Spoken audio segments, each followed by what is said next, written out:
Chegamos agora no capítulo 4, na parte 2 do livro A Galeria dos que Sangraram. Tema: o sofrimento na cruz de Cristo e a nova aliança. Capítulo 4. O padrão do Calvário. Jesus, o modelo supremo. O ministério da encarnação de Cristo Jesus quebra a ideia de que Deus é um ser distante e frio que assiste ao sofrimento humano de um trono de mármore. Enquanto outras religiões e filosofias apresentam deuses que não podem sofrer ou que são indiferentes, o cristianismo apresenta um Deus que se tornou vulnerável. Jesus não mandou um manual de como sofrer, ao contrário, ele veio sofrer. O Verbo se fez carne significa que o Verbo se fez capaz de sentir sede, fome, cansaço e a dor de um prego perfurando o nervo. Jesus é o sumo sacerdote que se compadece, Hebreus 4,15. Ele não tem apenas simpatia, pena, ele tem empatia, sofreu igual.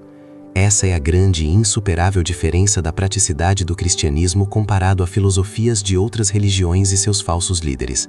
E por isso que sempre digo que devemos nos alegrar pelo exemplo insuperável do nosso Mestre. Isso é tão confortante, o saber que não somos e nunca seremos enganados por um falso líder e uma falsa religião. É disso que falaremos a partir deste capítulo, de Jesus, o nosso Mestre por excelência, o modelo dos mártires. Isaías 53. A anatomia do sofrimento redentor. Ao analisarmos a anatomia do sofrimento de Jesus em Isaías 53, percebemos que não sobrou nenhuma área da existência humana que ele não tenha resgatado. Se você sofre socialmente pela rejeição, ele foi o mais rejeitado. Se sofre fisicamente a ponto de se sentir moído pelas circunstâncias, ele foi pulverizado em seu lugar. Se sofre espiritualmente o peso da culpa ou do silêncio de Deus, ele bebeu esse cálice até a última gota. O evangelho que lemos na Bíblia começou bem aqui, em Isaías 53, no Deus que se deixou quebrar para que nós fôssemos inteiros. O sofrimento social, a dor da rejeição e do isolamento. Era desprezado e o mais rejeitado entre os homens. Isaías 53, 3. Jesus não sofreu apenas nas mãos de carrascos romanos, ele sofreu no coração, pelas mãos daqueles a quem amava. O sofrimento social de Cristo é a resposta de Deus para todos os que se sentem sozinhos, traídos ou injustiçados. O desprezo público. Ele foi alvo de zombaria espiritual e calúnia. Chamaram-no de beberrão, louco e possesso por demônios. A injustiça pública de um julgamento forjado destruiu a sua reputação antes de destruir o seu corpo. A traição e o abandono. O círculo íntimo faliu. Judas o vendeu pelo preço de um escravo. Pedro totalmente o negou por medo. Os outros fugiram na escuridão. Jesus conhece a dor de olhar para o lado no momento de agonia e encontrar apenas o vazio. A solidão dos heróis. Como muitos missionários e mártires que este livro cita, Jesus experimentou o isolamento de ser incompreendido até pela própria família. Ele é o mestre que sangrou a dor da solidão, para que nós nunca estivéssemos ou se sentíssemos sós. O sofrimento físico. O Deus esmagado. Mas ele foi ferido por causa das nossas transgressões e moído por causa das nossas iniquidades. Isaías 53, 5. A palavra hebraica para moído neste texto é daka. Ela não significa apenas um ferimento superficial. Significa ser esmagado, pulverizado, reduzido a pó. A prensa da dor. Imagine o trigo sendo moído por uma pedra pesada ou o metal sendo batido na bigorna. O castigo físico de Jesus foi planejado para desumanizá-lo. Isaías diz que o seu parecer estava tão desfigurado mais do que o de outro qualquer. Isaías 52, 14. Ele tornou-se irreconhecível. A substituição física. Quando Isaías diz que ele levou sobre si as nossas enfermidades, ele está dizendo que Jesus absorveu o choque do julgamento que cabia ao nosso corpo. Cada chicotada não foi apenas dor, foi o pagamento de uma dívida. O significado de Daca. Ao ser moído até o pó, Jesus atingiu o nível mais baixo da existência humana.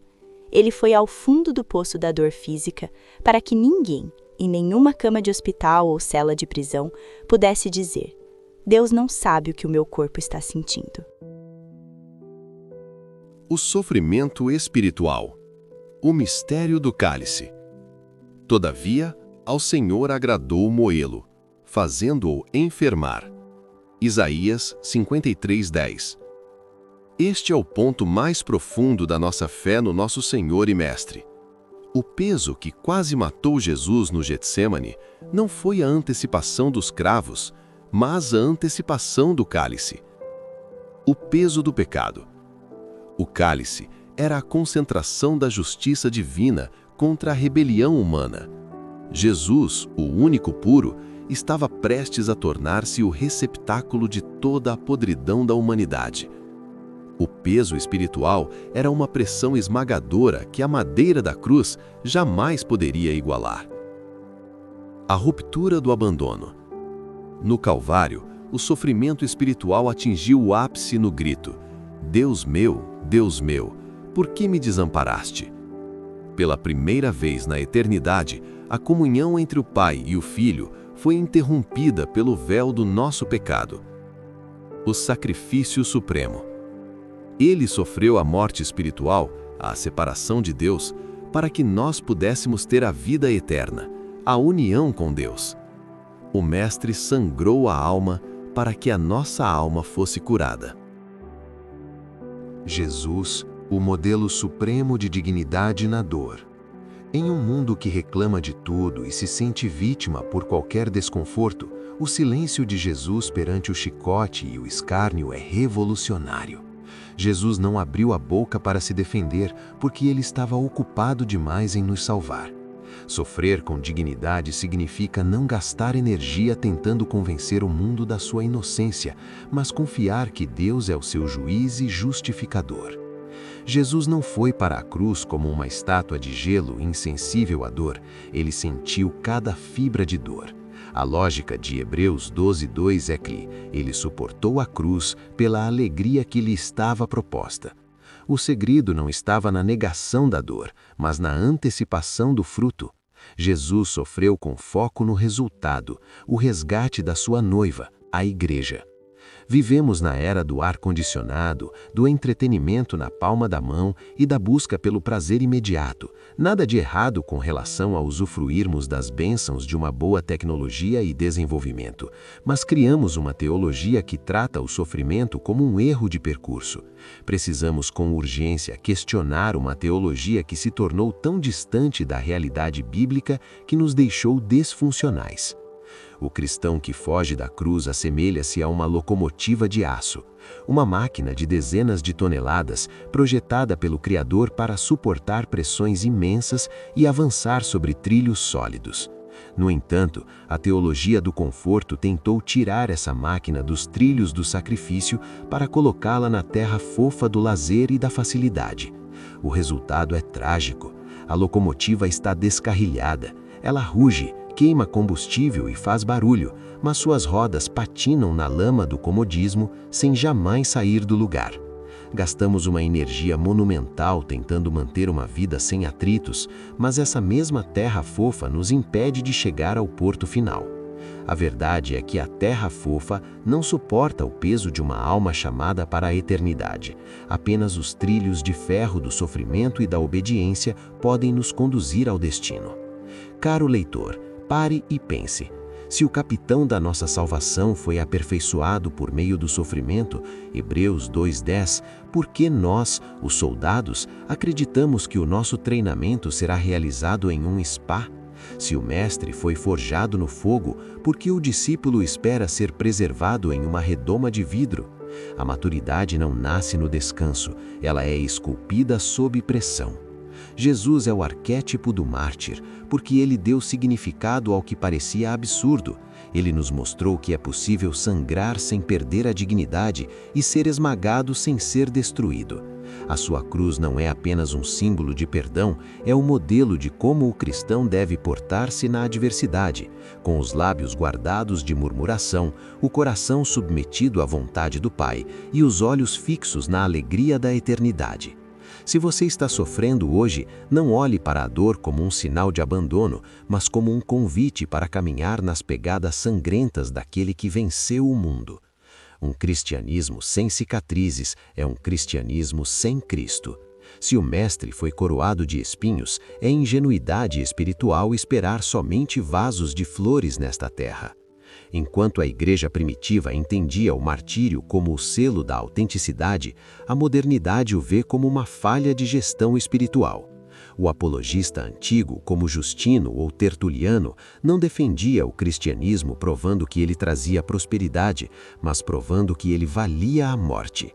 Eles argumentavam que o sangue era a semente porque nada é mais convincente do que um homem que prefere a espada à apostasia.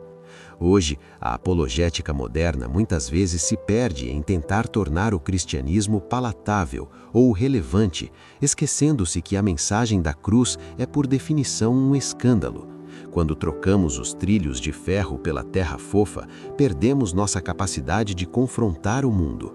Uma igreja que não sabe sofrer é uma igreja que não tem nada a dizer ao mundo que agoniza. A diferença entre a maturidade esculpida sob pressão e o infantilismo do lazer reside em nossa percepção do tempo. A igreja primitiva vivia sob a perspectiva da eternidade, por isso o sofrimento era um leve e momentâneo peso. A igreja moderna vive sob a ditadura do agora, por isso qualquer desconforto é tratado como uma crise existencial ou um ataque demoníaco. O spa espiritual que muitos frequentam produz crentes de pele fina, incapazes de suportar o calor da perseguição ou o frio da indiferença. Se o nosso treinamento não incluir a disciplina do deserto e o manejo das armas em meio às lágrimas, seremos apenas figurantes em uma guerra real. A maturidade espiritual não é medida pelo quanto sabemos de Deus em tempos de paz, mas pelo quanto confiamos nele quando o cenário é o Getsemane. As marcas de Cristo como selo de autoridade. O fato é que Jesus ressurreto manteve suas cicatrizes. Deus não apagou as cicatrizes de Jesus na ressurreição, porque as cicatrizes são os seus troféus. Elas provam que o sofrimento não é o fim da história, mas o caminho para a glória. Quando verdadeiramente o cristão sofre, ele se torna mais parecido com o seu mestre. O sofrimento é a marca de família dos cidadãos do reino. Para saber mais com exatidão quem era Deus, ele foi convidado a olhar para o brilho das estrelas, somar e tentar contabilizá-las. Nós somos convidados a olhar para o sangue que escorria no Calvário. Ali, o quem se torna mais importante que o porquê. No sofrimento de Jesus, descobrimos que Deus não é um filósofo discutindo a dor, mas um Salvador que passa arduamente por todas as áreas do sofrimento da vida humana.